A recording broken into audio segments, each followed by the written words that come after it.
Hi everyone, Joe Conroy, your financial advisor, and given the market fluctuations and volatility here, I wanted to make a video and talk to people in the most efficient way possible, and video is a way to get in front of everybody quickly. So, first thing I want to do is say, give me a call, send me an email. If you have any questions, maybe you're not concerned or you're not panicking, but I am here and I am happy to talk to anyone for as much or as little as you might have questions and things to go through. So I just want to mention that from the start. I'll mention it again, but here's what I'm going to do with this video.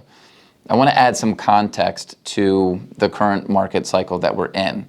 I think it is important to kind of cut through a lot of the noise, and I want to give you straight facts and make them applicable to you and how you and your families can benefit, get through this, and prosper hopefully on the other side. So first thing is I'm going to add some context. Second thing, of course, I'm probably going to have a cheesy analogy and a story in there at least once or twice. And then I have some offers for folks to try and make you feel a little bit better. So right now we're in a bear market. A bear market is defined as a 20% drop from peak to trough, 20% or more, and we're there. Today is Wednesday when I'm making this video. It looks like it's not going to be a great day in the market today. I don't know when this will be approved and I can send it out, but as soon as possible, I'm sure things won't change too much. Famous last words. So bear markets. So bear markets are actually different than a recession. A recession is negative GDP growth for 2 quarters. GDP is gross domestic product. It's all the goods and services that the U.S. produces. And if that is in decline, even decline is negative 0.1% of contraction. That's a negative quarter. And if you have another one of those, that's a recession. So the bear markets now, usually the bear markets are ahead of recessions. And I want to give you just a couple more stats on bear markets. So how normal are bear markets? It doesn't feel normal in the middle of it. It feels like it's different. And the fact is every time we have a bear market is for a different reason. If we knew why we had bear markets and what was going to cause them, we wouldn't have bear markets. We would all be ahead of it, right? So bear markets are normal. These happen on average in recent history, the last 70 or so years. They happen on average of 5.5 years between bear markets. So every 5.5 years, we're due for a bear market. We haven't had one since 2008, 2009. So 11 years. It's not totally unexpected. If I've met with you in the last recent history, I've probably gone through some fire drills and said it's going to happen at some point. A little surprised it took this long, but you know what? It is what it is. So I'm not surprised by a bear market. I try to incorporate the future bear markets, this one and then the future ones that will happen in the future, into client portfolios. The best time to be prepared for a market drop is not in the middle of one, it's before the drop in the market. I'll continue. So every 5.5 years there's a bear market, and that is the average. Do bear markets necessarily mean a recession? No. So since 1929 there's been 25 bear markets over the last 100-ish years. Only 14 recessions over that same time frame. So you have, not quite, but almost twice as many bear markets as you do recessions, and a lot of the times are very closely related, but not always. So most of my clients are retired or in that retirement red zone where you're maybe 5 or 10 years away from retirement. So this number doesn't really apply, but assuming you have a 50-year investment horizon, you can expect 14 more bear markets over that average. Let's cut it in half. Let's say you have 25-year time horizon because you're in retirement. 7 more bear markets. Does that mean that we put our money under the mattress? No.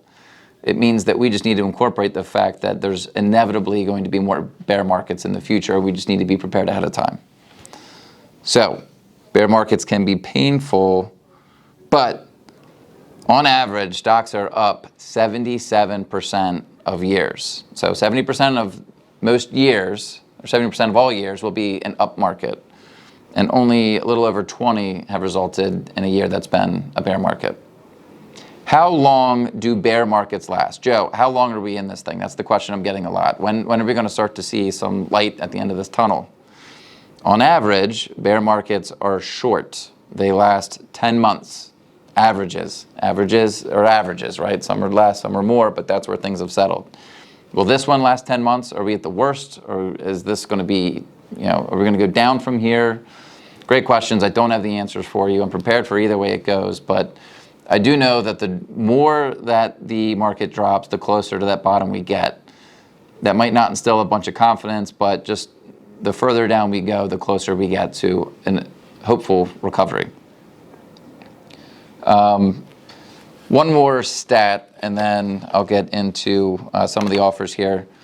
So this is JP Morgan's inside their guide to the market. They have a really good report they put out once a quarter. I do not subject clients to this, but this page is applicable and I think relevant. These dots along the bottom, this represents a low point in every given calendar year, and this is the S&P 500.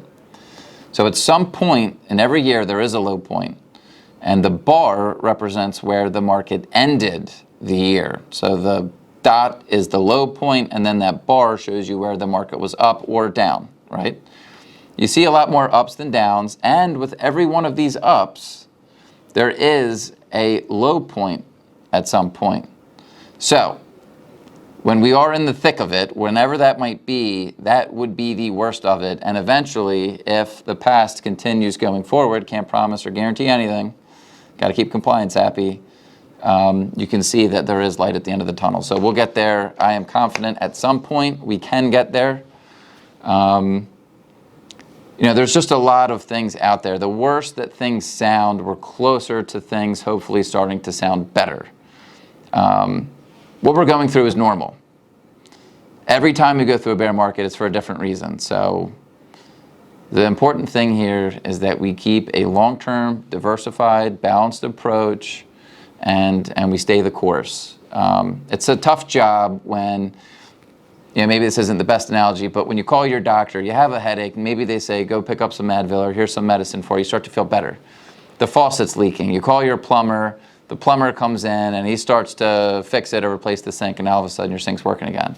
The market's down, your portfolio is dropping, not as much as the market typically, but portfolios are down. You call your financial advisor, Joe, and he says, we're going to hold the course or maybe add more money to it.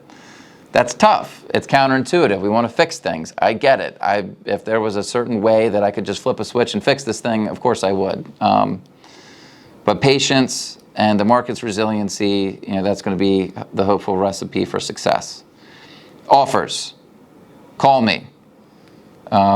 Give me a phone call. I'm in the office. I will get back to you. If I'm on another call, I will try to reach out to as many people as I can. I'll return as many calls as I possibly can. I will get to everybody. Email me, jconroy@harfordretirement.com. Send me an email. If you have a question, a concern, I am here for you. That is my job, is to make you a better investor and better informed with how things are and manage for the most chance of success. The second offer is performance. I have had a lot of conversations with clients, and the ones where I actually show the real world year-to-date performance, they go, oh, well, that's not as bad as I thought it would be. And you know what? In this market environment, I'll take not as bad as I thought it would be. It's tough to get excited for a negative 8% return, but when the market's down 20 or something else, in context, okay, it's not as bad. That's what diversification does, or can possibly do for you. So, in these phone calls, I'd be happy to go through performance with you and tell you real world how your portfolio is doing now. You don't have to wait for your statement. I'll have that conversation with you. And the third is a stock intersection report. This is a report I've gone through recently with folks. A lot of my clients own mutual funds or ETFs, and it's very tough to really know what kind of stocks do you own inside these mutual funds. Nuveen, blah, blah, blah, or Vanguard, you name it fund, what actual stocks are in there. That's what this report will do. It's a little labor intensive, so it might take a little bit of time for me to get this out if you're interested in it, but it will tell you to the dollar how much of each individual stock that you own, the top 50 at least. So, real world example from a client I met with earlier this week. They own, Microsoft is their biggest holding, followed by Amazon, Visa, Apple, Google, JP Morgan, Adobe, Facebook, Alibaba.